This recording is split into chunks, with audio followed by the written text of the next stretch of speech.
Saxon's Trig, lesson 54, is moving on from the formulas that we talked about before. We did circles, and now they're doing parabolas. So remember that when we had our cone and we sliced the plane straight through it, we created the circle, and then we talked about those formulas. When we slice the plane through and we cut off a tip of the cone, we are getting the parabola, which is your U shape. Okay, the book shows you it can go up, it can go down, it can be sideways, in a variety of ways. Yeah, anyway, you get the idea. It can be all over the place.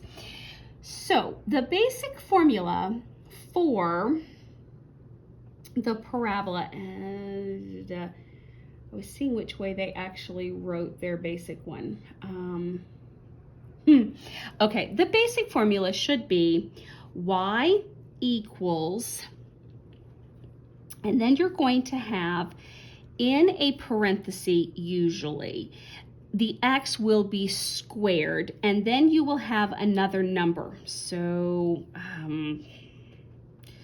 I'll call this one x plus a plus b, something along that line.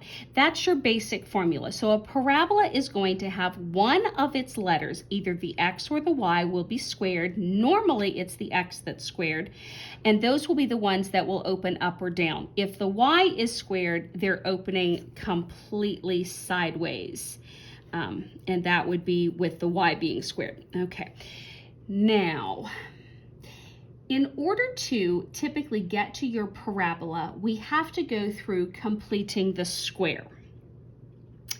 I feel like I want, yeah, they use H and K. I knew that didn't feel right because I just chose that randomly, and I knew there should be a standard formula. This is more the standard formula that you're looking for. And they changed this to X minus to remind you that you're changing the sign when you pull in or come out of a parenthesis. All right, before I get into example 1 and the completing the square, let me do a couple of examples and explain how this gets to its graph format. So let's do x plus 2 squared minus 3. Okay, for this graph, the center point, the vertex point, the starting place for the parabola is pull this number out of the parenthesis and change its sign, so -2.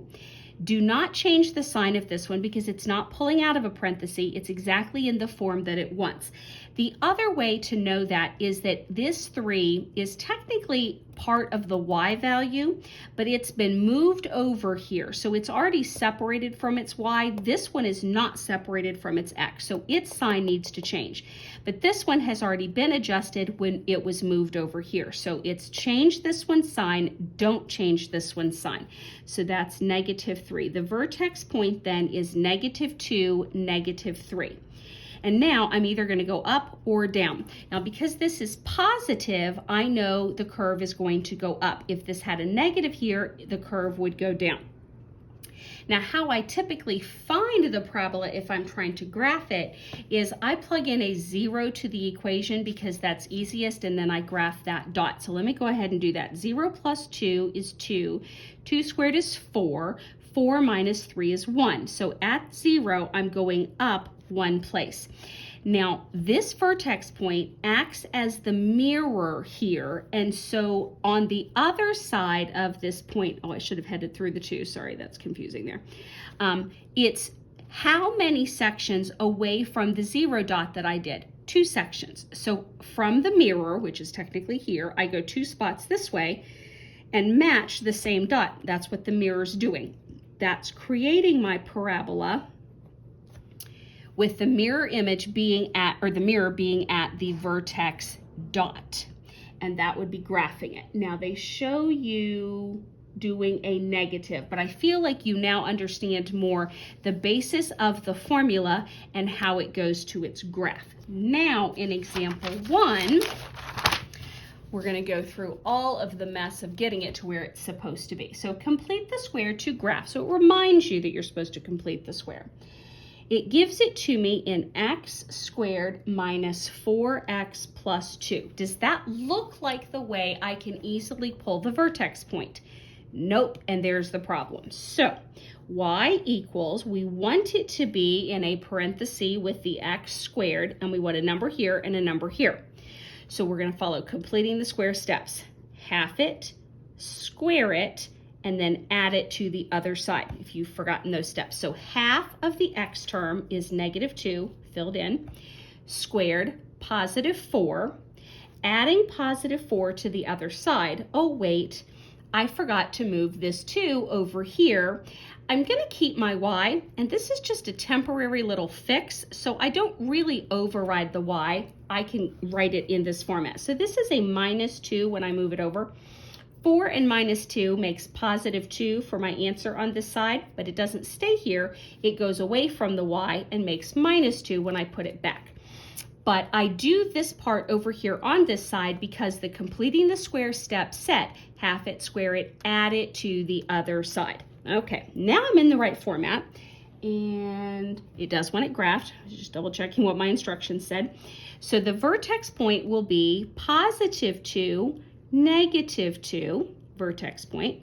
I know it's going to be positive, opening up to get the other dot. 0 is my easiest to plug in. So 0 minus 2 is -2, squares to 4. 4 minus 2 is 2. So 0 graphs 2. My mirror is here, so how many sections away is that? 2. Go to the other direction, mirror image the dot, and graph the parabola. All right, they go through a lot of explanation there on page 360, but let's just move on to example 2. Complete the square to graph y equals -x squared minus 6x minus 8. And we knew we were going to get to a -1 eventually. Okay, so the only difference in this is that I can't factor it if I have a negative. So we're going to, I know I was mid-sentence, possibly mid-word. I had an interruption and paused it. Now I don't remember exactly what I was saying mid-word, but we'll pick back up here. I have pulled my negative out, and I know I want to have some, I think I was saying I can't have a negative with my x squared in this format with it being inside the parentheses squared because it throws off the completing the square. So I'm actually needing to make a slight change here. When I pull this negative out, I'm pulling it out of these two x terms so that it makes it +x squared plus 6x. And then this 8 has temporarily moved over here. It's positive anyway, so it's not affected by the pulling of my negative. Then I follow the steps. Half of this, oh, forgot my x. Half of the 6 is 3. 3 squares to 9. 9 adds to the other side. Oh, wait. The 9 turns back into a negative before I add it to the other side. Now it combines -9 plus 8 is -1. The -1 moves back over and becomes +1 over here. Now my vertex point will be -3. Even though the negative is out here, it's not changing this number. I'm just pulling the number by changing its sign, and +1 not changing its sign. There's my vertex, my mirror. Plug in the 0. 0 plus 3 is 3. 3 squared is 9. -9 plus 1 is -8. 2, 3, 4, 5, 6, 7, 8. It's way down there. So 0 graphs -8. How far away is my mirror from the 0 dot? 3 sections. So let's count 3 the other direction. Mirror image the, oh, little too low. Mirror image the dot and draw the parabola. Yeah, that was really bad when I drew that. There we go. It looks a little better. So this one is opening down because it is negative.